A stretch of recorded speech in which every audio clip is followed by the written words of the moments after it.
सुबह के बजे हैं 10। नमस्ते, मैं राशिद। अब से 24 घंटे पहले जब आपसे मुलाकात हुई थी तो इंडिया न्यूज ने बहुत बड़ा खुलासा किया था। आपको ये बताया था कि तबलीगी जमात के लगभग 1700 से 2000 मौलानाओं ने किस तरह से पूरे हिंदुस्तान की जिंदगी को खतरे में डाल दिया था। हमने आपको ये भी दिखाया था कि किस तरह से दिल्ली के निजामुद्दीन इलाके में जुटे हुए मौलाना ने कोरोना वायरस संक्रमण की खबर को छिपाया, सोशल डिस्टेंसिंग के आदेश की अवहेलना की, किस तरह से प्रशासन का आदेश माना नहीं। हमने आपको यह भी दिखाया था कि ये मौलाना आखिरकार देश के किन किन हिस्सों में गए, मौलाना की कोरोना चेन क्या थी। लेकिन आज बहुत बड़ा खुलासा हम फिर से करने जा रहे हैं। अगले 1 घंटे हमारे साथ में बने रहिए। इंडिया न्यूज एक करके आपको ये बताएगा मौलाना कहां कहां पर गए, ये मरकज वाले खतरनाक मौलाना कहां कहां पर हैं, हम आपको ये भी बताएंगे और दिखाएंगे।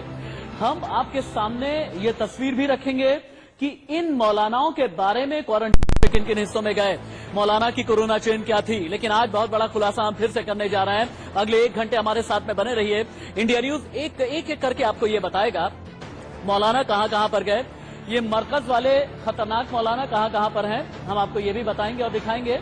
हम आपके सामने ये तस्वीर भी रखेंगे कि इन मौलानाओं के बारे में क्वारंटीन सेंटर से लेकर के सरकार के पास में, प्रशासन के बारे में के पास में किस तरह की जानकारियां हैं, ये भी आपको दिखाएंगे।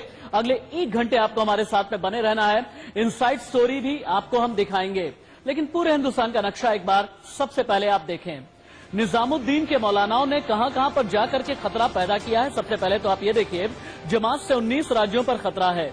जम्मू कश्मीर में 1 मौत हुई है, पंजाब में 9 संक्रमित, हरियाणा में 22, राजस्थान के 19, यूपी में 156, बिहार में 86, पश्चिम बंगाल के 7, महाराष्ट्र में 109, कर्नाटक में 1 मौत हो गई है, केरल के 15, तेलंगाना में 6 मौत, आंध्र प्रदेश में संदिग्ध है, तमिलनाडु में 1 मौत और अंडमान निकोबार में भी संदिग्ध पाए गए हैं।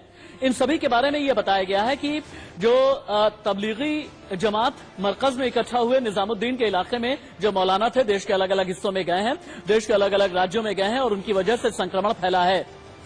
हालांकि यूपी में 95% संदिग्ध मौलानाओं के बारे में जानकारी हासिल हो गई है, लेकिन बाकियों के बारे में यूपी में योगी सरकार जानकारी इकट्ठा करने की कोशिश लगातार कर रही है। ये अभी का ताजा अपडेट है। 6 तस्वीरों के जरिए आपके लिए समझना बेहद जरूरी है कि अभी का ताजा अपडेट क्या है। निजामुद्दीन से लेकर के यूपी, यूपी से लेकर के तमिलनाडु, तमिलनाडु से लेकर के केरल तक क्या चल रहा है ये आप देखें। जौनपुर उत्तर प्रदेश, मेरठ यूपी, भदोही यूपी, आगरा, भोपाल और हाथरस। भोपाल यानी कि मध्य प्रदेश में भी ढूंढा जा रहा है कि तबलीगी जमात, तबलीगी मरकज वाले आखिरकार कितने मौलाना हैं। आगे हम आपको बताएंगे कि आखिरकार ये साजिश है या फिर बड़ी भूल है या बड़ी चूक है या अपराध की श्रेणी में रखा जाए। जौनपुर, मेरठ, भदोही, आगरा और हाथरस की जो तस्वीरें हैं बता रही हैं कि पूर्वांचल से लेकर के पश्चिमांचल तक तबलीगी जमात के ये मौलाना अलग अलग जगह पर गए हैं। हालांकि इन्हें आइडेंटिफाई किया गया है।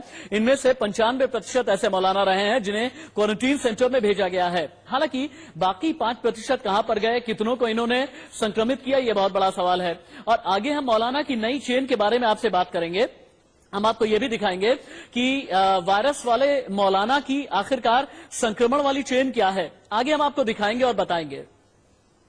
लेकिन उससे पहले आप ये समझिए कि आखिरकार ये जो मौलाना हैं, इनकी वजह से हम किस स्टेज की तरफ जा रहे हैं, आपके लिए समझना बेहद जरूरी है।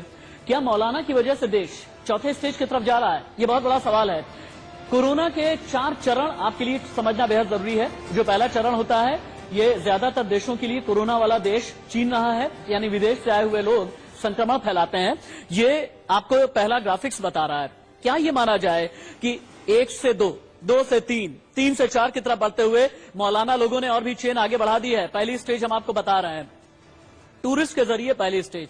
दूसरी स्टेज, जब वायरस स्थानीय स्तर पर फैला करता है, यानी अगर लोकल लेवल पर वायरस फैलने लगे तो आप ये समझ लें कि ट्रैवल हिस्ट्री वाले संक्रमित लोगों के संपर्क में जितने भी लोग आते हैं और स्थानीय आबादी में ये लोग अगर फैलते हैं तो इस स्टेज को लोकल ट्रांसमिशन स्टेज कहा जाता है। और ये कहा जा रहा है कि जो निजामुद्दीन का इलाका है ना, लोकल ट्रांसमिशन स्टेज पर मौलानाओं ने संक्रमण फैलाई है। लेकिन यहां से आगे क्या निजामुद्दीन वाले मौलाना ने 3rd स्टेज की तरफ हिंदुस्तान को ढकेल दिया है? ये आप समझें। कम्युनिटी ट्रांसमिशन 3rd स्टेज होती है, यानी पूरे एक समुदाय में अगर संक्रमण फैलने लगे तो इसे बोला जाता है 3rd स्टेज। क्या ये माना जाए कि मौलाना ने देश को 3rd स्टेज की तरफ ढकेल दिया है? और 3rd स्टेज के बाद आपके लिए जानना बेहद जरूरी है कि चौथा चरण क्या होता है, क्या चौथा चरण महामारी का होता है, महामारी का होता है तो क्या एक बार क्योर हो जाने के बाद, इलाज हो जाने के बाद फिर से चौथी स्टेज शुरू हो जाती है। और बार बार एक ही बात हम कह रहे हैं, निजामुद्दीन के तबलीगी जमात वाले मौलाना ने आखिरकार क्या किया है, पहली स्टेज, दूसरी स्टेज, तीसरी स्टेज, चौथी स्टेज, लेकिन निजामुद्दीन से अपडेट क्या आ रहा है यह भी आपको समझना बेहद जरूरी है। लेकिन हाँ, मैप के जरिए आप समझें कि जमात से आखिरकार कितने कोरोना वाले मौलाना निकले हैं और कहां कहां पर गए हैं। दिल्ली के स्वास्थ्य मंत्री ने यह बताया कि 24 कोरोना संक्रमित हैं। तेलंगाना में 15 कोरोना संक्रमित मौलाना है जो दिल्ली के तबलीगी जमात से गए हैं। तमिलनाडु के 50 हैं और अंडमान में 9 हैं। इसका मतलब कुल मिलाजुला करके ये आंकड़ा 100 से भी ज्यादा का पहुंच गया है। लेकिन आप ये समझें कि जिनकी जांच अभी नहीं की गई है उनके जरिए आखिरकार संक्रमण कहां कहां पर फैला है, ये बहुत बड़ा सवाल है।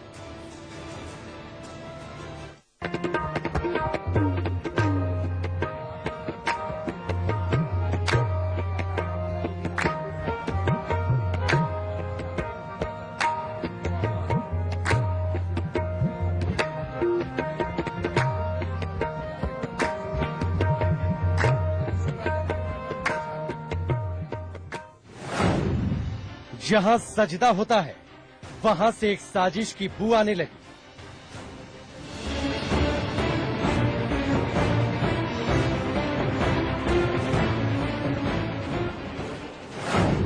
जहां सूफी नज्म पढ़ी जाती है वहां महामारी का बड़ा ठिकाना बन गया।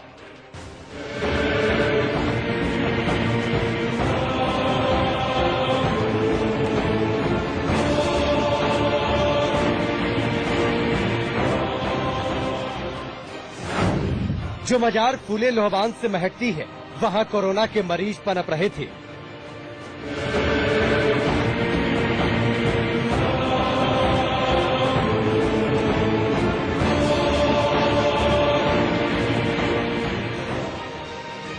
वो दरगाह महान सूफी शेख निजामुद्दीन औलिया की है, जिस मजार के माथे पर एक दाग लग गया और दाग लगाने वाले उस सूफी संत के शागिर्द हैं जो निजामुद्दीन की दरगाह के पास एक मजहबी जलसा कर रहे थे। मजहब का प्रचार प्रसार करते करते कोविड-19 का प्रसार कर गए।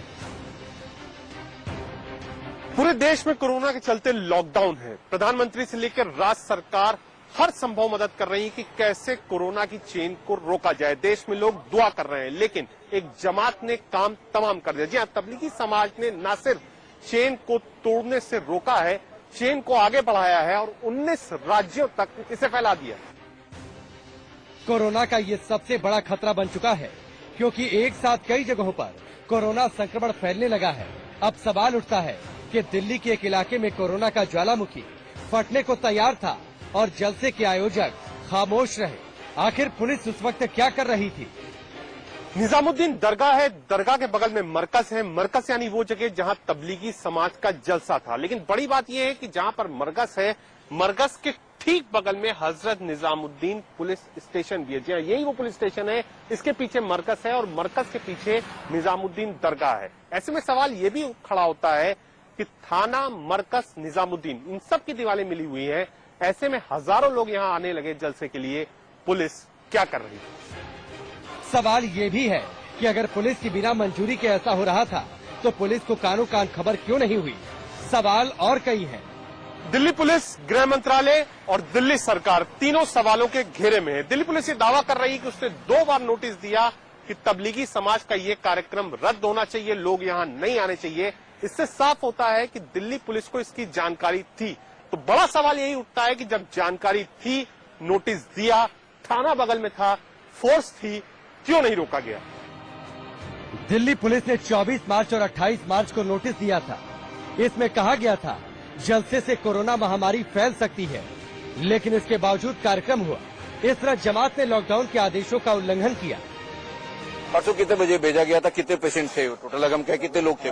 परसों से भेजा जा रहा है जी। परसों दोपहर के बाद भेजा गया है यहाँ फर्स्ट, उसके बाद से रेगुलर चल रहा है। गृह मंत्रालय के मुताबिक 21 मार्च तक निजामुद्दीन इलाके में करीब 1746 लोग थे, जिसमें से 216 विदेशी और 1530 भारतीय थे। इनके अलावा करीब 824 देश के विभिन्न हिस्सों की तबलीगियों में शामिल थे। खबर ऐसी भी मिल रही है कि जलसे में शामिल होने के लिए देश विदेश से लोग 13 मार्च से निजामुद्दीन इलाके में पहुंचने लगे थे। मिली जानकारी के मुताबिक देखिए, इंडिया न्यूज ने लगातार ये कोशिश की है कि तारीख